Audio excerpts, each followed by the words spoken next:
I feel like I'm stuck in a situation that seems to never end. I can't finish my work because I get sick too often. I always feel tired and without the energy to do anything. Does any of this sound familiar to you? Many times we find ourselves so caught up in recurring mood swings and health problems that we feel like there's no way out, and we think we'll be like this forever. But this is not true. There is a solution. In this video, I will explain what that solution is by summarizing a book called Becoming Supernatural: How Common People Are Doing the Uncommon by Dr. Joe Dispenza. In his youth, the author suffered an accident in which he fractured 6 vertebrae in his spine. The medical prognosis was that he would never walk again, but he completely healed himself using his mind.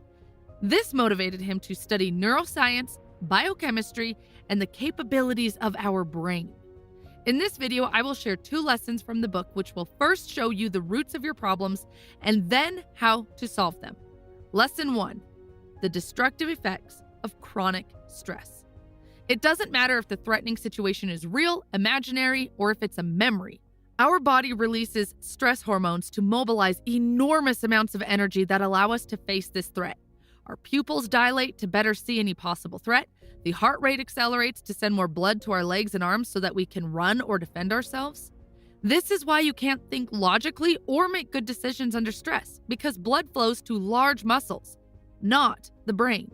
As a consequence of all these, our body becomes unbalanced. This process has an evolutionary origin, and our body is prepared to withstand these unbalanced states momentarily, but not permanently. In prehistoric times, for example, if some wild beast appeared in our path, this chain of reactions could help us survive. And once we survived, our body would return to its normal balanced state. But now, in modern times, there is no wild beast threatening us, but our body reacts in the same way. Today, it's not the wild animal, but it's the call from your boss. It's your wife or husband. It's the bad news. It's a toxic colleague that keeps your body in an unbalanced state constantly. These modern threats tend to be permanent. This is why today we live in chronic stress, as if the wild beast has never stopped chasing us. The chemical imbalance in our body is prolonged, and this is how multiple diseases develop whose cause of origin is nothing other than stress. Currently, medical science indicates several diseases that can be caused by stress, such as anxiety and depression, diabetes, obesity, skin problems, digestive disorders, etc. Each of these diseases and disorders can trigger even more diseases, such as cancer. Therefore, chronic stress creates a vicious, destructive cycle in the body and mind. In the book, there's a story about a woman called Anna. One day, Anna received the news that her husband had passed away. She plunged into stress and didn't recover for a long time. Every day, she relived that sad moment over and over again in her mind. Since our bodies don't understand the difference between the memory and the real event, each memory triggers the same biological effects as if it was happening in real life. Anna, unaware of this, was basically making her body and mind live in a past negative state. Soon, Anna began to get sick. She was first diagnosed with several illnesses related to the immune system. Then her emotional and physical condition worsened, and she was diagnosed with cancer. Anna was triggering her own stress by thinking about her problems over and over again. Her own thoughts were making her sick. Chronic stress not only ends up generating severe physical and mental illness, but also produces new negative thoughts in an endless and destructive cycle. This cycle is a sign of being trapped in the past. A lot of us are just like Anna. For Anna, it was the memory of a sad event that kept her stuck in the past. But for most of us, it's our habits that keep us stuck. Imagine you're a farmer. Every morning, without fail, you jump on your tractor and follow the same path to take care of your animals. You've been doing this for 20 years, at the same time, with the same tractor, and on the same route. Over time, the tractor wheels have made deep tracks in the road. They're so clear, deep, and well-defined that you can almost start the tractor and it would take the tractor to the destination. No need to touch the steering wheel. Your habits work a bit like those tracks on the road, guiding your life. They often keep you doing the same things, going to the same office, meeting the same annoying people who trigger the same negative thoughts. Even though thoughts are just in your head, they can cause your body to react.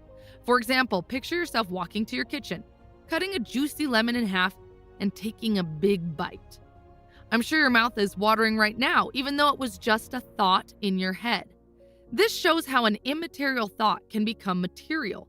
If you do the same things and feel the same things, you will recreate the same life. It doesn't matter where you go, your past will follow you.